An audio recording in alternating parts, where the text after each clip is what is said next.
estamos estudando A Caminho da Luz, uma obra que analisa a história da humanidade à luz da doutrina espírita.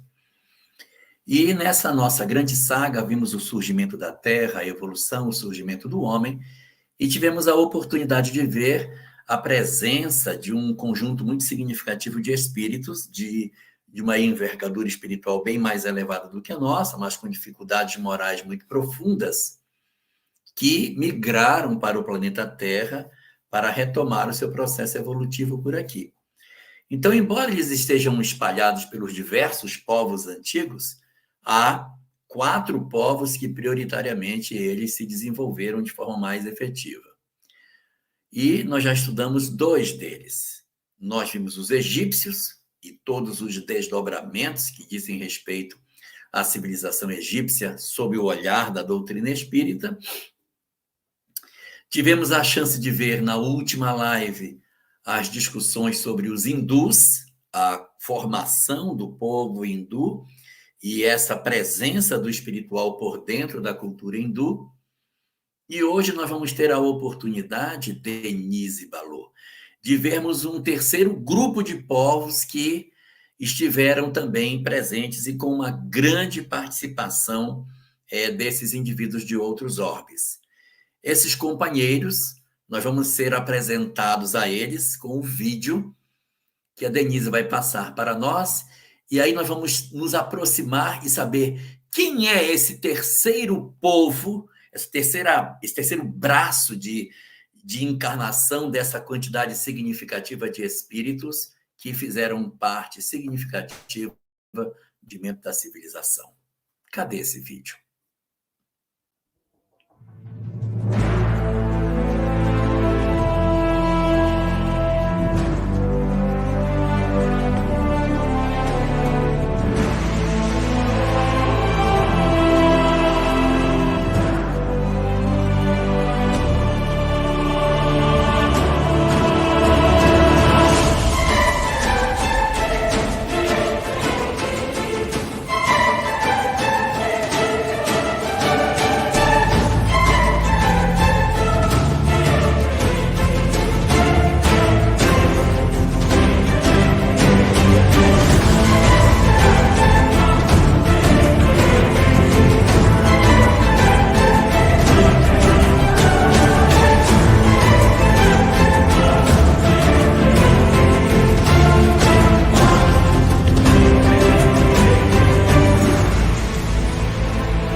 A live está encerrada. Cris, que espetáculo! Meu Deus, olha, esse ficou realmente impagável. Mas eu quero começar a nossa discussão fora do capítulo. Eu quero fazer um comentário da antropologia para a gente poder pegar uns pontos aí. Todos nós sabemos que a vida surgiu na África. e que depois houve uma migração da África em direção a outros lugares e que a pele ficou branca. A grande pergunta é por que a pele ficou branca se a pele era negra? Se nós surgimos no planeta com a pele negra, por que aconteceu isso? Qual foi a razão disso ter acontecido? Então, os estudiosos de antropologia e de genética dizem o seguinte, que na região da África, aonde surgiu a vida, região subsaariana, é uma região de muita incidência solar. Então, a pele que melhor se adaptava naquela região era uma pele voltada para as condições de suportar um sol mais violento, um sol mais candente. Então, assim, a pele era negra porque era uma possibilidade de você ter ali com aquela pele uma melhor resistência ao sol. Tanto que a pele negra ela é menos afeta a câncer de pele, a uma série de características que a pele branca tem. Então, a pele negra, ela surgiu para a defesa. A melanina, ela faz uma camada de proteção e impede com que o sol penetre. E aí o que acontecia? Vez por outra, nessa mesma região, aparecia aquelas mutações e aparecia brancos, indivíduos sem a melanina, que era uma mutação. Isso acontece e, puf, surgia de tempos em tempos um indivíduo sem a pele escura. Ele não resistia. Ele tinha menor chance de sobrevivência. Então, era uma mutação degenerativa. Ela acontecia, o meio não favorecia e essa mutação, ela morria, ela se apagava. Na medida em que eles começaram a migrar, eles começaram a ir para outros lugares do planeta, lugares onde o Sol não era tão incidente, onde você tinha uma incidência solar bem mais inclinada do que aquela em latitudes mais altas, o Sol é mais inclinado, então você não tem a incidência solar que você tem na região africana. O pessoal que mexe com energia solar diz que a pior cidade do Brasil em termos de energia solar é melhor do que muitas das cidades da Europa. Então, tem muitos países da Europa que têm uma incidência solar péssima para energia, enquanto que aqui é uma coisa extraordinária. Então, quando eles chegaram nessa região com menor incidência solar, eles continuaram com a pele escura, não vão mudar de pele porque migrou de região. Eles chegaram com a pele escura, só que quando eles chegaram nessa região, a mutação branca também aconteceu. Só que o que acontecia aqui? A pele escura, além dela reduzir a incidência solar e proteger, ela tem uma segunda característica. Ela reduz a incidência do sol para fixar a vitamina D. Porque a fixação da vitamina D é pela exposição ao sol. Como esse povo tinha pouca possibilidade de sol, eles não podiam ter um filtro que ia impedir que a vitamina D se estabelecesse, gerando processos de raquitismo. Então, as mutações começaram a se dar e os que tinham mutação se adaptavam melhor ao meio do que os que tinham a pele escura. Então, lentamente, a pele foi branqueando por conta dos níveis de incidência solar. Por isso que quanto mais para cima, mais você tem a incidência de pele mais branca. Ali na parte da Escandinávia, as pessoas são bem mais brancas, exatamente porque a incidência solar ainda menor exige que você tenha menor proteção para que a vitamina D possa se fixar. Então, exatamente pelo caso do ergocalciferol, que é a vitamina D, a pele teve que branquear para que a gente pudesse sobreviver. Essa é a razão pela qual uma pele mais clara surgiu nessas migrações que aconteceram por essas regiões onde nós passamos. O que vai acontecer? Esse grupo novo que a gente vai estudar aqui, Ele tem uma diferença muito grande em relação aos outros dois grupos que nós estudamos. Por quê? Uhum, Porque os outros dois grupos, eles não migraram. isso. Os que eram egípcios, o que é que vai acontecer? Eles se estabelecem ao longo do Rio Nilo, em dois reinos, reinos do norte e do sul, e depois os dois reinos se unificam no Egito. E o Egito não tem instinto de dominação. Você não vê o Egito, à exceção da época de Tutmoses III, querendo invadir, querendo tomar outras nações. Não, o Egito é isso aqui, a gente vai proteger a fronteira, isso aqui, e não vai migrar. Então, os egípcios ficaram ali, Anabe, ficaram ali. A mesma coisa acontece com os hindus. Os hindus chegam naquela região e ali eles se fixam, eles permanecem nessa região há milênios. Eles não Uhum, migram. Então, é uma característica desse segundo povo também não migrar. Quando a gente vai pegar esse terceiro povo, que é o de hoje, não digo que a característica, mas uma das características, eles têm outras também bem fortes, mas uma das características dominantes que eles têm é a migração. Eles não vou dizer que fossem nômades, mas eles eram de andar, de conquistar novas terras, novos lugares. Será que ali não é melhor? Acho que ali é melhor. Por que não vamos para lá? Então, a busca, talvez porque a religiosidade egípcia oferecia um mundo do lado de lá para um paraíso. Os hindus também, desinteressados das questões materiais, estavam muito espiritualizados, enquanto que eles, numa segunda característica que eles têm, que é o desinteresse das coisas do espírito, estavam muito mais interessados em, em ir atrás de alguma coisa, que eles estavam atrás de algo material, porque as questões espirituais não eram tão interessantes assim para eles. E sobre essa questão, uma das características, né, como você bem salientou, das migrações, que era uma característica de várias tribos, né, de vários povos que vão emergir a partir desse tronco da família indo-europeia, como classifica Emmanuel, né, e é uma classificação também corrente dentro da sociologia, enfim, da ciência, né, social. É interessante porque a gente se lembra um texto que Kardec vai escrever, claro que com muita propriedade, em obras póstumas, chamado As Aristocracias.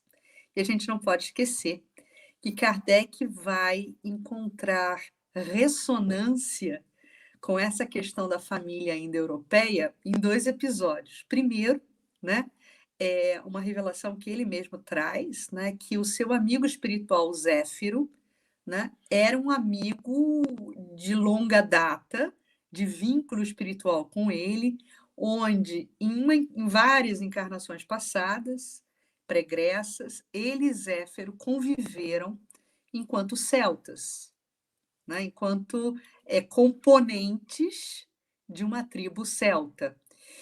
Ele, Kardec, druida, e Zéfiro, também druida. Então, eles tiveram ali um lastro de amizade, construíram ali um lastro de amizade, e Zéfiro se apresenta depois na Paris do século XIX como seu amigo espiritual, conduzindo-o pela mão nos primeiros passos, né, que Kardec dava em direção a esse desvendar da dinâmica espiritual e da codificação espírita. Então, né, para a gente se lembrar disso, Kardec tem essa vivência espiritual de ter convivido numa tribo celta e ter sido um druida. Aí Kardec vai escrever em Obras Póstumas um artigo que eu recomendo para que todos leiam. É um texto maravilhoso intitulado As Aristocracias.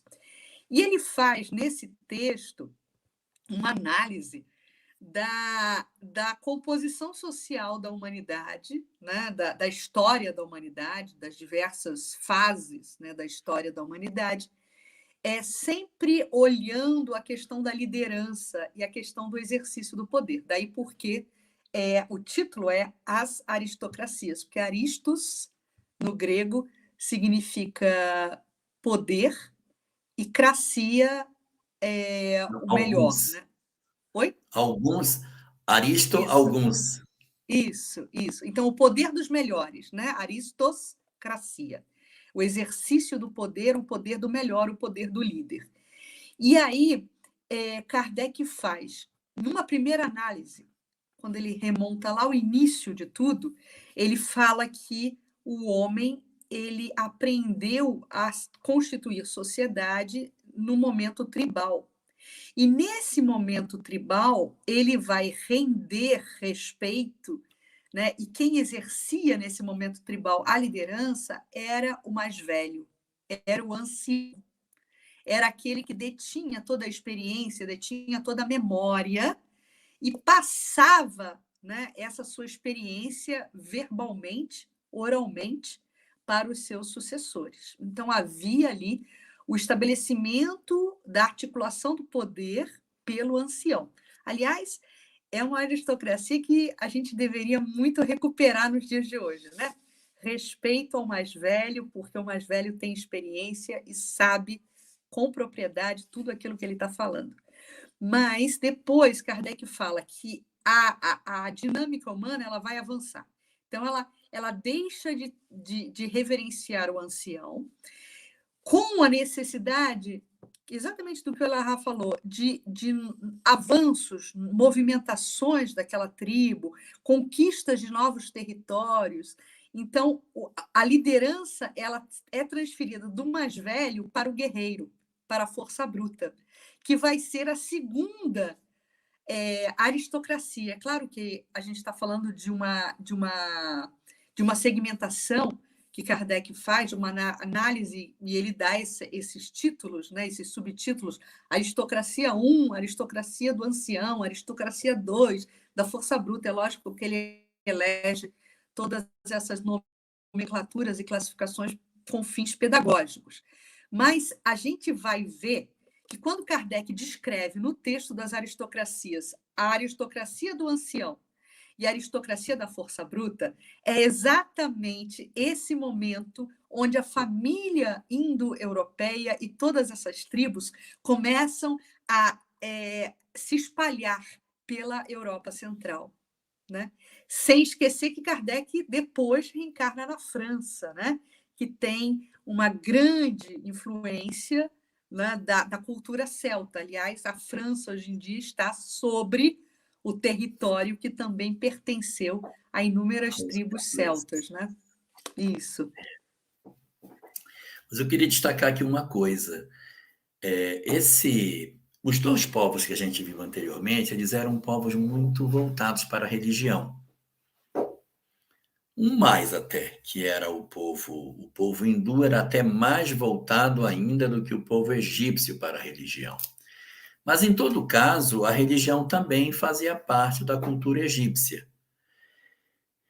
Mas esse terceiro grupo, os árias, eles eram diferentes, porque, embora eles também fossem migrados, eles pertenciam a um outro nicho, a um outro perfil espiritual. E o perfil espiritual que eles pertenciam era o perfil espiritual dos materialistas. Quando a gente lê os árias, a gente se enxerga neles. A gente lê os egípcios e diz assim: essa aqui é aquela galera que gosta de misticismo, que gosta de coisas espirituais, mas que não quer se transformar. Só gosta de estudar. Os hindus são aqueles que estão, na verdade, desinteressados de todo o crescimento em termos materiais, de tudo, do desenvolvimento, querem mergulhar no esquecimento de tudo e viver apagado das coisas, cultuando apenas o espírito, que também é uma questão que a gente precisa ajustar. Esse terceiro povo era o povo mais parecido conosco. Eles são arredios em termos de religião. Eles são interessados nas coisas materiais. Eles são mais frios. Eles não são dados a grandes sonhos, a grandes paixões, a grandes coisas. Eles são muito práticos, eles têm um espírito muito prático. E exatamente por eles não terem essas visões espirituais de um lugar para onde ir após a morte, uma leitura espiritual, então eles têm uma leitura muito material de felicidade. Todos os povos dizem assim: eu tinha um paraíso que a gente perdeu, era uma coisa linda e a gente perdeu por desobediência aos nossos deuses. Mas os árias não têm isso. Os árias parece que eles têm uma ferida com o aspecto religioso, eles têm aversão pelo espiritual. Não, não, não. Vamos construir a nossa civilização com o que a gente tem mesmo, com aquilo que a gente toca, com aquilo que a gente pega. Então, é um povo que se constrói sem a presença do espiritual, sem a presença dessas características. E aí, isso até dificulta, não é, Cris, os aspectos arqueológicos deles, né? Exatamente por essa dinâmica de desinteresse, eles não deixam, porque assim, na antiguidade a gente usa muitos sítios arqueológicos, os altares de sacrifício, como medida, como instrumento de medida. E aqui vale uma notícia. O pessoal diz assim: o homem de tal local, o homem de tal local, eles ficam estudando esses sítios arqueológicos, aí chegam num sítio e nesse sítio tem um altarzinho, tem lá uma representação religiosa. Aí os arqueólogos dizem: ó, aqui já tinha linguagem articulada, esse pessoal já falava. Mas por que você sabe? Porque toda religião precisa de fala para expressar. Você não explica a religião sem fala. Então, se você tem um povo que tem expressão religiosa, primitiva como for, eles obrigatoriamente já têm uma linguagem articulada. Então, eles vão ter uma característica, não é, Cris? Esse processo de serem arredios em termos de espiritualidade acaba produzindo neles uma consequência em termos dessa religiosidade e seus rastros arqueológicos, não? É isso aí, Elahá. Inclusive, Emmanuel pontua isso, inclusive com subtítulo, né? Ele fala a ausência de notícias históricas, exatamente por isso, né? Porque eles não tinham, pelo menos num primeiro momento, né? Porque a situação ela vai se transformar na medida que os celtas se organizam, que os germanos se organizam, que os francos depois vão se organizar. Quer dizer, são tribos que vêm depois, né? Vamos situar isso no tempo, na linha do tempo. A gente está falando de 10.000 anos antes de Cristo. Né? E Ó, depois, fala aí, Lara.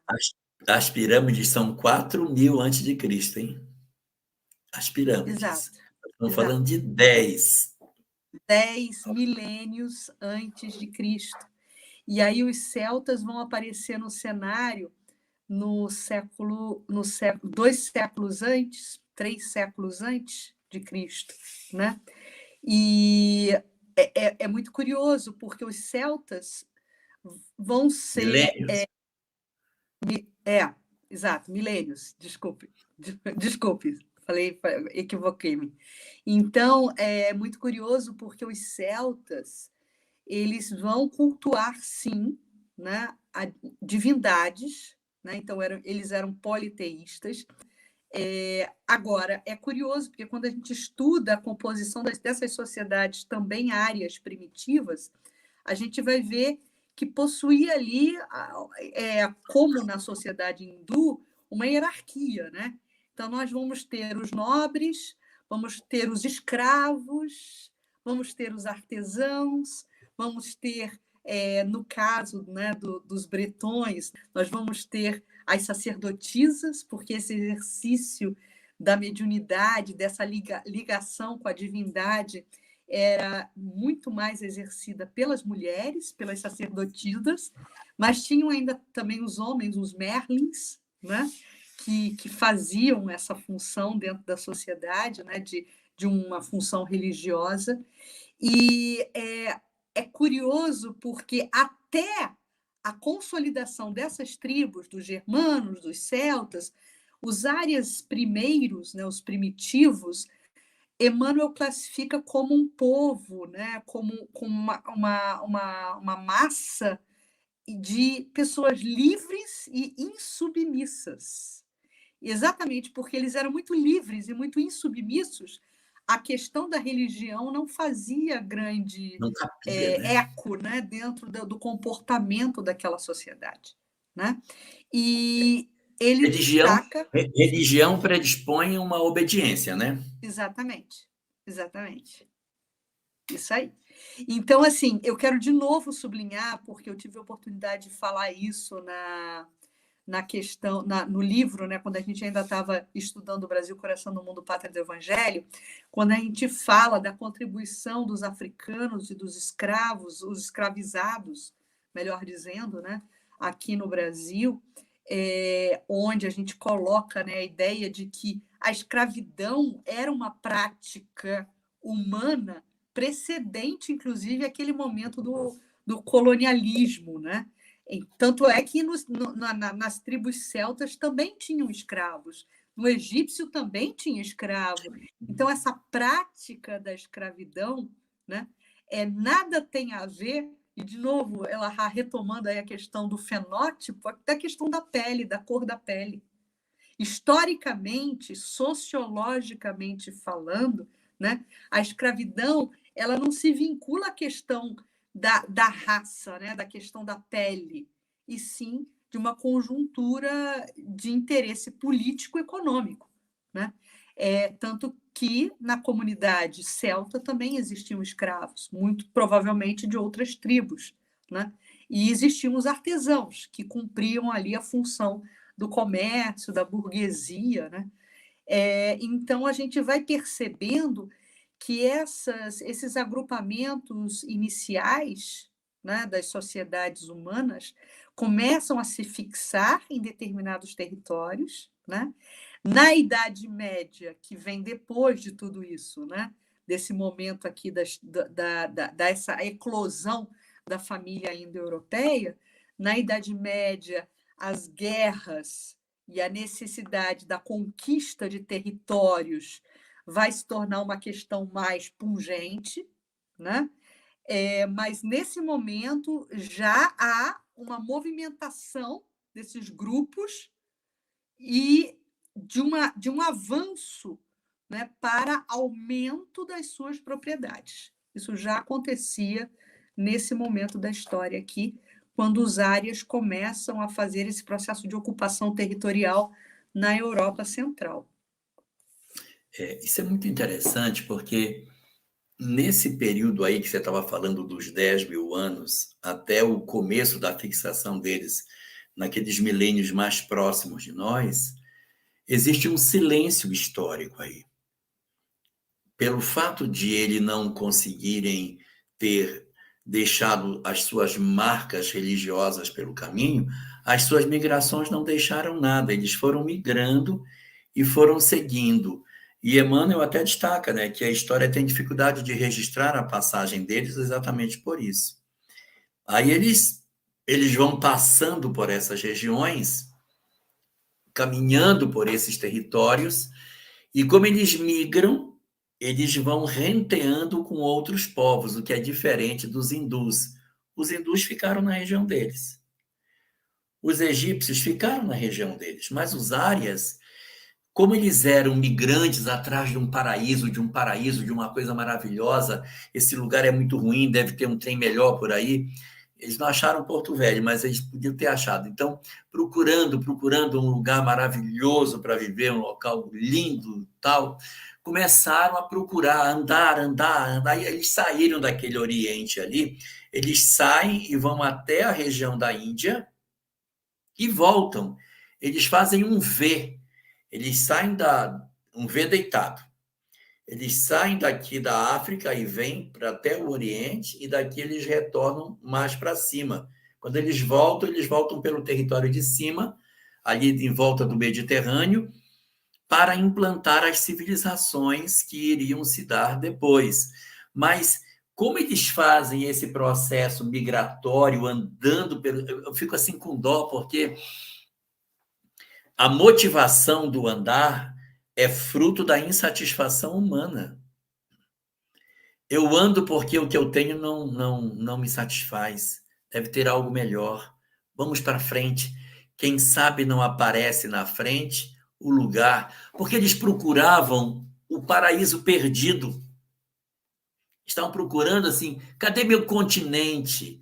Cadê aquele lago que a gente morava? Cadê os animais que a gente não tem mais os animais, não tem mais a vegetação, não tem mais os continentes, os lagos, as coisas que eles tinham lá, não tem mais aqui. Então eles viviam numa constante insatisfação e sem a religião ficar pior ainda. Então eles andam, e na medida que eles vão andando, é lógico, eles vão renteando com outros povos. É natural. A terra estava razoavelmente habitada, então eles passam em alguns lugares e encontram esses povos. Então, o que vai acontecer nessa migração deles? Eles eram mais inteligentes. Os povos que eles encontravam eram povos mais simples, mais ingênuos. E eles se miscigenavam com esses povos. Os dominavam, mas se miscigenavam. Era um processo duplo em que eles dominavam, por conta de serem mais frágeis, mas, ao mesmo tempo, eles também promoviam casamentos, interação. Eles iam se imiscuindo nesses povos. A gente vai ver isso de maneira mais clara quando a gente for estudar o capítulo 11, o capítulo chamado Roma, que vai falar dos etruscos, e que era um povo super simples, que os romanos chegaram e se miscigenaram com eles e formaram uma nação forte. Então, eles vinham andando, encontrando povos, se miscigenando com eles, dominando esses povos, mas se miscigenando e seguindo sua saga em busca de um paraíso que eles achavam que eles iam encontrar em algum lugar. E dominando território, tá? Loucos por território. Então, assim, quando eu encontrava um lugar que era fértil, ninguém vai abrir mão disso aqui, não. Isso aqui vai ser nosso. Vamos deixar um povo aqui tomando conta desse pedaço e nós vamos atrás de outro, que deve ser melhor do que esse aqui. Uma parte fica e uma parte segue, porque a gente vai conquistar tudo. Tudo vai ser nosso. Vamos conquistar tudo. Quando a gente fala de degredo, dessa sensação de busca do paraíso perdido, a gente está falando de Capela, né? Então, Sim. os árias, eles são egressos também de Capela, e esse processo de miscigenação que Emmanuel aponta como sendo a grande virtude do grupo ária, né, dos árias, é justamente essa capacidade e essa tendência que eles manifestaram desse processo de miscigenação com os selvagens. Os selvagens são aqueles espíritos que estão cumprindo com o seu progresso espiritual, né, na Terra, não egressos de Capela. E aí a gente faz de novo essa diferenciação. Então, ao encontro, né, dos árias com os selvagens, há uma preponderância, né, de inteligência, de experiência, né, de vivência, e aí há o domínio. Os árias acabam dominando esses selvagens, se apropriando dos territórios, mas, ao mesmo tempo, como grande virtude, né, foi o único grupamento humano, né, dos egressos de Capela, se comparados com o Egito e se comparados com a Índia, que se miscigenaram de uma forma despretensiosa, sem preconceito também, né? Sim. Então, ele sublinha isso, Emmanuel sublinha isso, a grande virtude dos árias, né? Embora revoltados e endurecidos, confraternizaram com o selvagem. São as palavras de Emmanuel, né? E ele vê nisso reside, ele atesta isso, né? Nisso reside a sua maior virtude, né? Enquanto característica de organização de sociedade. Aí o que vai acontecer? Eles saem da Índia na direção da Europa. Eles saíram da África, foram até a Índia, como se fossem uns bandeirantes.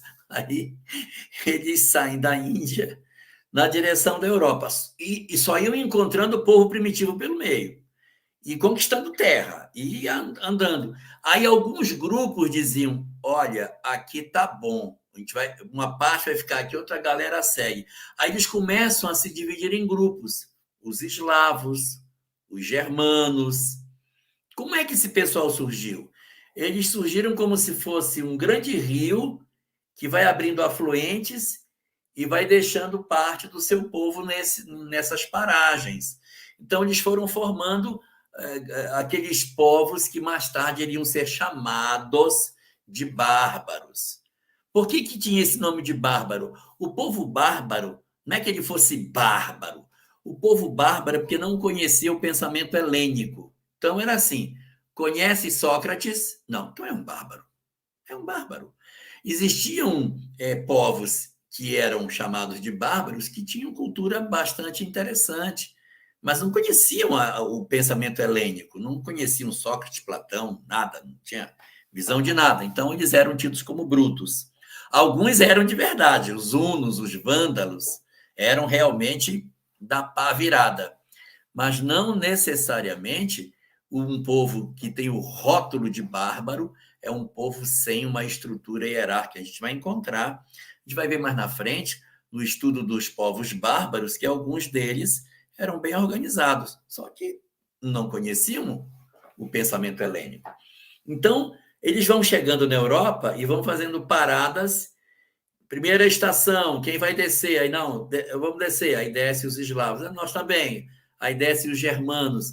E eles vão, a cada etapa da Europa, descendo e deixando um braço ali de elementos bastante numerosos, de espíritos inteligentes, com grande formação intelectual e queriam formar suas civilizações.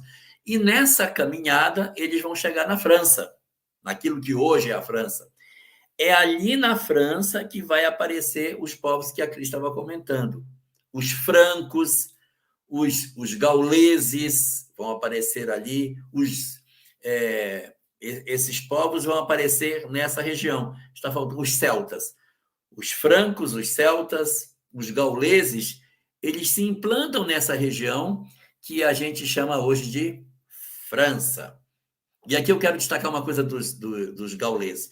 A gente só conhece mesmo os gauleses do Obelix, Asterix e tal, mas eles são um povo muito interessante. Eles tinham uma estrutura religiosa muito legal. Então, o povo gaulês, ele tinha um nome específico para os seus sacerdotes.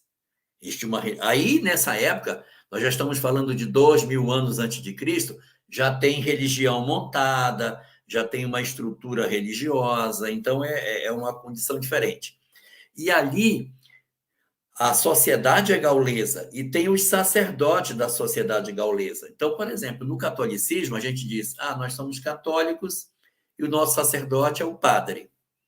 Nós somos protestantes, nosso sacerdote é o pastor. Nós somos judeus e o nosso sacerdote é um rabino. Lá entre os gauleses, eles eram os gauleses e o sacerdote chamava-se druida. O que é um druida? É um sacerdote gaulês. Então, os gauleses é que tinham conhecimentos bastante interessantes sobre essas questões espirituais. E algumas coisas, olha só como eles eram inteligentes. Os gauleses não têm templos. Eles não fazem, como as outras religiões, templos. Porque os egípcios fazem templo. Os hindus fazem templo. Né?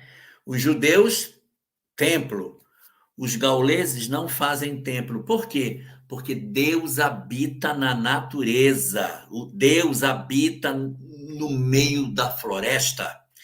Como é que eu vou fazer uma casa de pedra e vou botar Deus, vou pegar Deus e vou botar dentro da caixa de pedra, que ele vai ficar aqui dentro? Não. Na verdade, Deus não vai habitar um templo de pedra, eles habitam na floresta. E como é que eles faziam os cultos? Eles procuravam a árvore mais frondosa daquela região, que se chama o carvalho. O carvalho. Se eles fossem da Amazônia, eles iam pegar uma castanheira, fazer as suas reuniões à sombra da castanheira. Não ia dar para fazer porque a floresta é muito fechada, não dava nem para o povo chegar perto da castanheira. Mas lá, os carvalhos ficam no meio do bosque, então é fácil, a floresta é aberta, não é fechada. Então eles procuravam os carvalhos e à sombra dos carvalhos eles realizavam seus cultos no meio da floresta. Suas cerimônias eram no meio da mata. Não tem templo, então não deixa resíduo. Suas cerimônias são assim.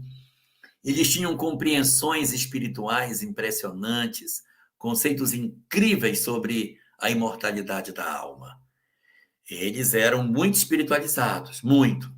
E os gauleses, e especificamente os druidas, possuíram um papel muito importante na unificação desse povo.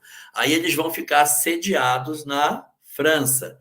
E você tem, atravessando o Canal da Mancha, os bretões. Os bretões estavam na França também. Aquela ponta da França virado para o Canal da Mancha se chama Bretanha. É na França, tá? A Bretanha é na França. A Grã-Bretanha, que é do lado de lá. Então, os bretões estavam aqui, os anglos, os saxões, também são povos. Eles vão se dividindo ao longo do caminho, vão se dividindo, vão fazer os gregos, vão fazer os romanos.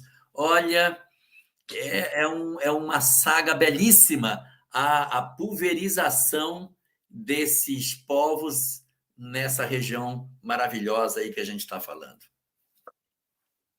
A gente pode entender que os celtas formavam um grande grupo, né? Que compartilhavam as mesmas ideias, os mesmos hábitos, e aí eles foram exatamente se pulverizando em etnias, né? Os bretões, né, saem desse tronco principal como uma etnia, né? Os belgas, os gauleses, né, que você falava. Olha que curioso, os Gálatas, né? Lembram de Paulo de Tarso, carta aos Gálatas? Os Gálatas é uma comunidade egressa desse tronco principal celta, né? Que depois vai travar contato com o cristianismo primeiro, através das cartas de Paulo. Aliás, Paulo foi o grande divulgador do evangelho, né, para os gentios, né? Então, os gentios passariam a ser depois, muito tempo lá na frente, né, justamente o foco, né, o foco evangelizador de Paulo de Tarso, né, que começava a distribuir a ideia do Deus único, do monoteísmo e do evangelho, né, da Boa Nova e do cristianismo primeiro, para esses povos, para os bárbaros, né? Para os bárbaros, né, Elarra? Que eram até então politeístas, né? Eu me lembro especificamente aqui, só para a gente tentar recuperar um pouquinho, né, da importância, e aí agora já falando um pouco de espiritismo, já falando um pouco de cristianismo, um pouco da importância dessa atuação dos primeiros cristãos, né, e dessa organização evangelizadora incitada por Paulo, inaugurada por ele, por Timóteo, por Barnabé.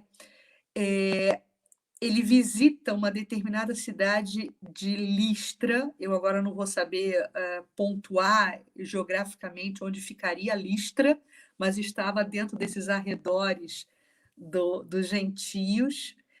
E Paulo, ele é reconhecido como um homem genial. A sua fala foi encantadora naquela comunidade. Ele faz uma palestra em praça pública e encanta a todos.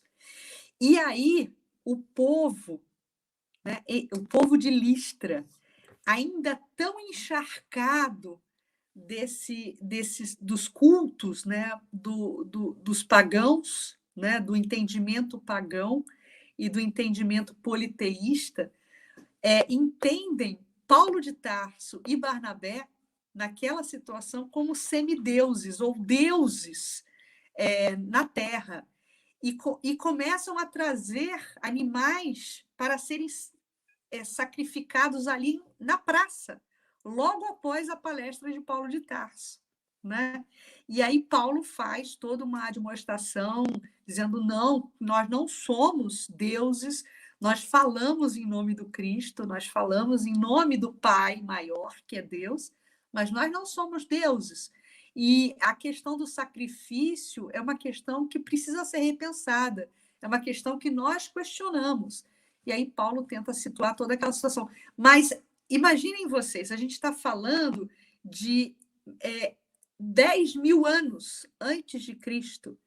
E essas ideias das tribos pagãs e essa ideia do politeísmo, ela perdura até Paulo de Tarso, após a desencarnação do mestre, né? Então, são ideias, né, Elahá, que se fixaram e que ficaram por muitos e muitos mil anos arraigados dentro das sociedades, né, dentro dessas tribos, né? Essa presença desses povos, a gente começa a perceber que eles são os grandes incentivadores do conhecimento nessa região toda, porque é a chegada dessa quantidade de espíritos com essa característica que vai impulsionar. Então, eles não estão só na Grécia, só em Roma, eles se espalham por esses povos todos. Então, a civilização cretense, a civilização persa, a civilização média, todos aqueles povos ali da Mesopotâmia e tudo, tiveram contribuição, porque quando os árias foram passando, eles foram deixando elementos ali. Então, às vezes, a gente tem muita tendência de fechar a ideia numa quantidade pequena. Ah, foram gregos e romanos. Não, não. Os povos europeus, na sua quase totalidade, tiveram grande presença desses elementos aí, que vão oferecer virtudes muito curiosas para nós. E assim, eles eram politeístas.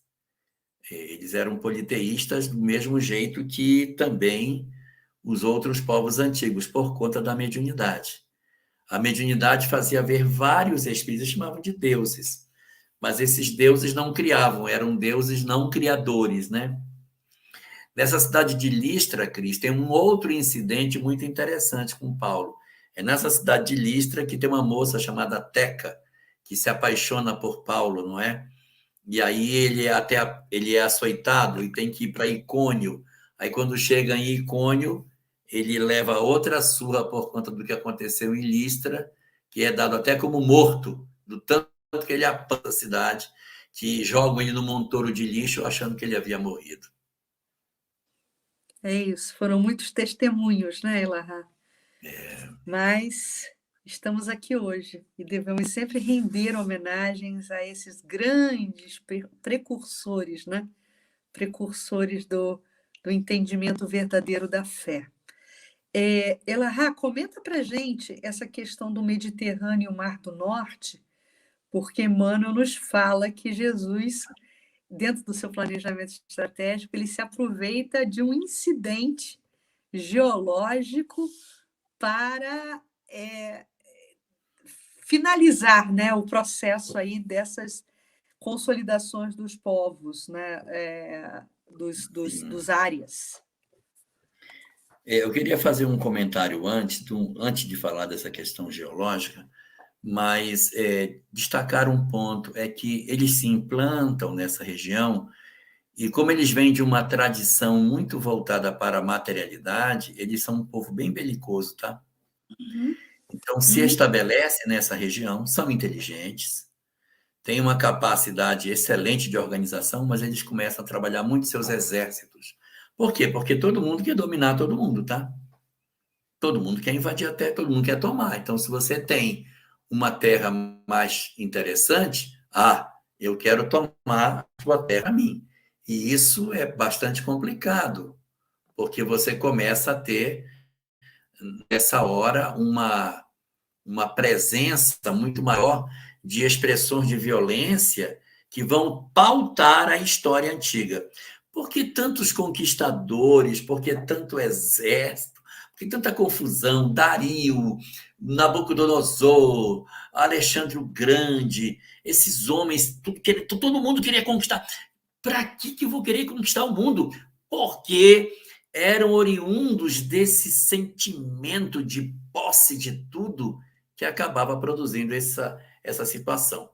Bom, mas aí falando da questão do Mediterrâneo, Emmanuel não esclarece qual foi o elemento que aconteceu aqui geológico, mas eu fiquei assim pensando se não teria sido a erupção do vulcão de Santorini. Houve uma erupção de um vulcão, Sim. né, no período da Idade Antiga, chamado Vulcão de Santorini. Quem tiver aí no chat pode até dar uma procurada aí. A erupção, quando foi que ela aconteceu? Mas ela é uma erupção assim estupendamente grande e ela muda a geografia daquela região. A quantidade de lava é tão grande que ela produz uma alteração naquela região lá. O que ele nos traz de informação precisa é que há, por conta dessa movimentação geológica, a definição absoluta entre o Mediterrâneo e o Mar do Norte, né? Então, aquelas tribos, os nórdicos, né, passam a se destacar, passam a ficarem separados por conta dessa movimentação geológica, né? E aí eles vão constituir ali um grupo per si, né? Um grupo mais isolado, com características mais próprias dos nórdicos, É por, que seriam depois a semente dos vikings, né? porque eles vão. A questão é, eles vão migrando e eles vão parando, eles vão se isolando, né? Às vezes, se você tem os Alpes, aí você já jogou. O pessoal que está para lá ficou para lá. Quem está para cá ficou para cá. Por exemplo, nós temos um processo de colonização ali, saindo dali da Sibéria, atravessando pelo Estreito de Bering, entrando na América. Quem atravessou, atravessou. Passou para cá, passou. Então, assim, o mar baixa, eles atravessam, depois a água sobe. Eu digo assim, depois não é no mesmo dia. Passam séculos, aquela água vai subir e eles não voltam mais. Então, isso acaba. A Rita está colocando aqui o vulcão de Santorini é entre 1600. O vulcão será esse o vulcão de Santorini? Eu não sei. Eu sei que era um período próximo do período que Moisés viveu. Um vulcão do Mar Egeu que entrou em erupção 16 séculos antes do Cristo. Pronto. Esse vulcão, mas foi uma ultra mega power plus erupção que é considerada uma das mais gravosas que a humanidade teve. Então, essa erupção, ela acaba produzindo... aqui está falando 3.600. Ah, sim, porque esse é 16 séculos antes de Jesus, está certo. 3.600 anos atrás. O maior desastre da Terra. Pronto. Então, eu presumo que isso que está sendo colocado aqui, esse fenômeno geológico, até anotei aqui, que seria o vulcão de Santorini. Tem um pessoal, não estou dizendo que seja doutrina espírita, mas tem um pessoal que diz que foi o vulcão de Santorini que abriu o Mar Vermelho para o Moisés passar, entendeu? Que a erupção puxou e tal. Mas são hipóteses. Eles ficam procurando um evento geológico daquele período e o vulcão de Santorini acaba ficando nessa condição aí. Muito bem. Então, acontece esse fenômeno geológico e essa fragmentação dos povos, essa ocupação, ela vai se dando e essa revolta interior, esse processo íntimo de inaceitação, ele continua se estabelecendo, mesmo depois do povo haver se consolidado nessas regiões por aí. Né? Quer falar dos nórdicos? Os nórdicos coloca Emmanuel aqui, né? que eles começaram, depois, né, dessa separação mais radical, desses dois grandes grupos, os nórdicos e aqueles que habitavam o Mediterrâneo, a acender uma rivalidade muito grande entre esses dois grupos, né? Duas facções, e essa animosidade, diz Emmanuel, né? De litigantes, ele até usa essa expressão, se alonga justamente onde, no local hoje, né, estão assentados os limites da França e da Alemanha, né, da Alemanha contemporânea. Então, isso se explica, é como se explicasse essa intensidade dessa aversão, uma certa aversão racial que também existe internamente na Europa. E aí, talvez, como pano de fundo, como bastidor espiritual, a gente vai entender um pouco esses antagonismos raciais que existem na Europa, né? Porque essas etnias, apesar de serem egressas de um mesmo tronco, que é o tronco dos árias, né? Eles brigavam muito entre si, né? Fato que facilitou a vida dos romanos na constituição do Império Romano. Que o Império Romano só vai se consolidar por conta dessas brigas internas, né? Só vai se consolidar como grande império, né? Tendo ali como domínio maior toda a Europa, por conta dessas divisões internas, por conta dessas brigas, né? Constantes entre as tribos dos árias. E aí isso facilitou muito a vida dos romanos, né? Depois, mais tarde, historicamente. E aí eles vão criar uma civilização extremamente racional e vão estabelecer aí uma forma de funcionamento que é totalmente diferente do Egito. Aquela coisa, aquela atmosfera, ou dos hindus totalmente voltados ao espiritual, ou os hebreus também. Não, os árias, não, menos.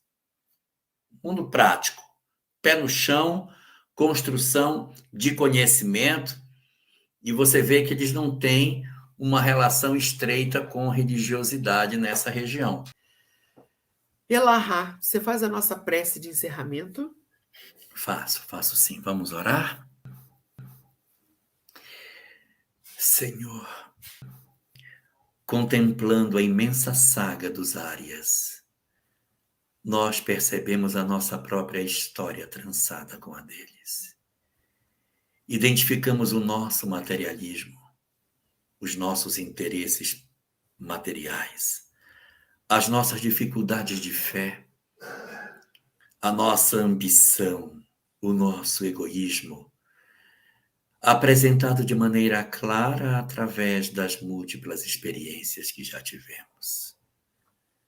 Por isso te pedimos que nos auxilies, a fim de que os conhecimentos que a doutrina espírita nos oferta nos auxilie a quebrar essas algemas tenebrosas que ainda nos impedem de sentir a felicidade. Rogamos assim, Senhor da vida, que tu protejas os nossos corações, para que as luzes que tens colocado nos nossos caminhos sejam capazes de abrir os nossos olhos diante do grande investimento multissecular que tu tens feito em cada um de nós. Abençoa-nos, Senhor. Tem misericórdia das nossas almas. Tem misericórdia do nosso planeta, ainda tão marcado pela violência e o desamor. E permanece, Senhor, derramando as tuas bênçãos sobre todos nós, na aposta por toda a eternidade da nossa capacidade de sermos verdadeiramente capazes de nos identificarmos com tua lei. Permanece assim conosco, abençoa nossos corações e nos guarda na tua paz.